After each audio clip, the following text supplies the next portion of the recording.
Olá, pessoal! Hoje a gente vai mergulhar na vida de uma figura fascinante, Rita de Cássia, uma santa italiana lá do século XIV, mas que ficou conhecida por um título muito forte, a padroeira das causas impossíveis. Pois é, essa é a grande questão, né? Como uma pessoa vira o símbolo de esperança para aquelas situações que parecem não ter mais saída? A resposta, como a gente vai ver, está na própria jornada de vida da Rita, que foi uma sequência de provações que beiram o inacreditável.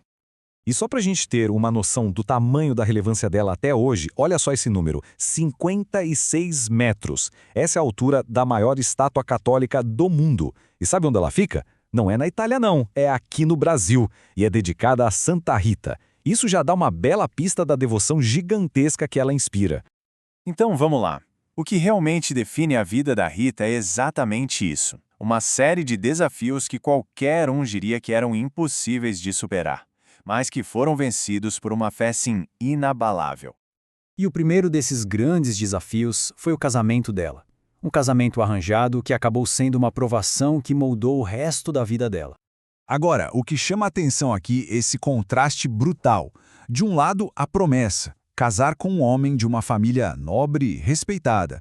Do outro, a realidade nua e crua. O marido violento, infiel, cruel, que a maltratava o tempo todo. 18. Pensa só, foram 18 anos. 18 anos de sofrimento, mas também de uma paciência e de uma oração constante pedindo pela conversão do marido. É uma demonstração de perseverança que é difícil até de imaginar.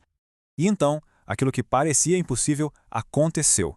A fé e a paciência dela realmente deram resultado. Paulo se converteu de verdade, se transformou num bom marido, num bom pai. A primeira grande causa impossível da vida dela tinha sido vencida. Mas essa paz não ia durar muito tempo. Agora a gente vai para o próximo capítulo, que é ainda mais dramático. É aqui que ela se depara com uma escolha que desafia completamente a nossa lógica.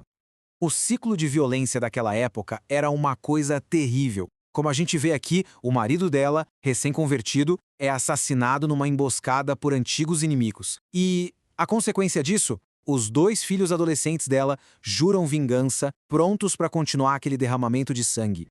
Diante dessa situação, a Rita fez uma oração que chega a ser chocante. Ela mostra uma fé que estava acima do próprio instinto de mãe. A frase diz tudo. Ela pediu a Deus que levasse seus filhos antes que eles cometessem o pecado mortal do assassinato. Ou seja, ela preferia ver os filhos mortos a vê-los com a alma condenada. O resultado foi trágico, mas, na visão dela, foi um ato de salvação. Em menos de 1 ano, os 2 filhos morreram de uma doença repentina. Mas o ponto-chave é que, antes de partirem, com a ajuda da mãe, eles perdoaram os assassinos do pai, salvando as próprias almas. Bom, agora viúva e sem filhos, a Rita tentou realizar o grande sonho da vida dela, entrar para a vida religiosa. Só que, mais uma vez, um obstáculo que parecia intransponível apareceu no caminho. Olha só essa sequência. Primeiro passo, ela é rejeitada 3 vezes. O convento tinha medo de trazer as brigas violentas da família dela para dentro dos muros. Segundo passo, a resposta dela, oração intensa. Ela se apegou aos seus santos protetores. E aí vem o terceiro passo, o milagre. Numa certa manhã, as freiras encontraram a Rita rezando dentro da capela, mesmo com todas as portas do convento trancadas por fora. Acredita-se que ela foi transportada para lá milagrosamente. Uma vez dentro do convento, começa a fase final da vida dela. E é aqui que o status de santa vai se consolidando, através de mais sofrimentos e milagres que viraram a sua marca registrada. O sinal místico mais famoso ligado a Rita é o estigma. Era uma ferida que não fechava bem na testa dela. Segundo a tradição, essa ferida surgiu de um espinho da coroa de Cristo enquanto ela rezava.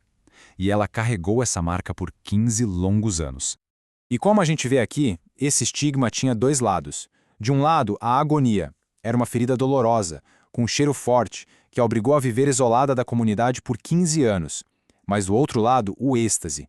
Para ela, aquilo era um sinal profundo da união dela com o sofrimento de Cristo, algo que ela aceitava com gratidão.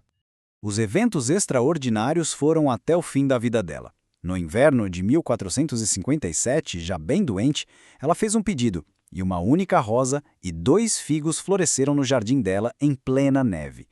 No dia em que ela morreu, os sinos do convento começaram a tocar sozinhos, E depois da morte, o corpo dela não se decompôs e ainda por cima exalava um perfume doce de rosas. Para a Igreja Católica declarar alguém como santo, precisa ter milagres comprovados depois da morte da pessoa. No caso da Rita, 3 foram essenciais para a canonização dela. Primeiro, esse perfume inexplicável do corpo dela, que durou séculos. Segundo, a cura da cegueira de uma jovem. E terceiro, a cura instantânea de um homem que já estava desenganado pelos médicos. E finalmente, no ano de 1900, mais de 400 anos depois que ela morreu, o Papa Leão XIII a canonizou oficialmente, reconhecendo toda a sua vida e os milagres atribuídos a ela.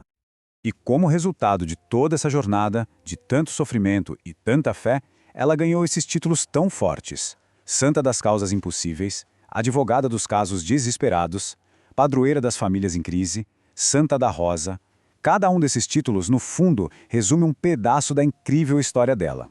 E a gente termina com essa reflexão. O que uma história de 600 anos atrás, de fé e de perseverança, pode nos ensinar sobre como a gente encara as nossas próprias causas impossíveis hoje em dia?